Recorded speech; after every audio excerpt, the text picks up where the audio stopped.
naka-on ang makina buong magdamag. Well, ika-clarify ko lang po itong comment na to based doon sa vlog video ko na pinost ko. Hindi po namin iniiwan na naka-on ang makina ng sasakyan buong magdamag. So, katulad po nito. So, ayan, sasakyan ko, na-warm up ko na siya, kaya tunaw na yung bintana niya. But anyway, eto guys.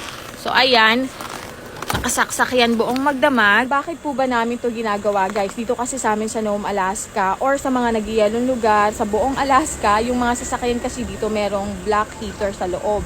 Kapag ka negative yung weather nyo, which is Fahrenheit, hindi po Celsius, mas mainam siyang isaksak para kinabukasan pag ginamit nyo is aandar yung sasakyan nyo. Common problem kasi dito yun sa amin guys, na kapag ka hindi nyo yung ginawa, kinabukasan yung sasakyan nyo, nag-freeze yung engine fluid niya kasi hindi nyo sinaksak, kaya hindi talaga siya gagana.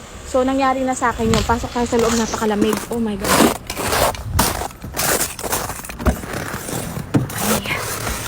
Okay. So, malakas ba siya sa kuryente, guys? Syempre, malakas. But, would you rather deal with your car not starting at all? Hindi ka makapunta sa paroroonan mo or magbayad ka na lang ng extra sa kuryente? Syempre, alam nyo na yung gagawin nyo. Alam nyo na yung pipiliin nyo, di ba? Ayun nga po, I hope I explained it well enough sa inyo na hindi po namin iniiwan na nakabukas ang makina buong magdamag.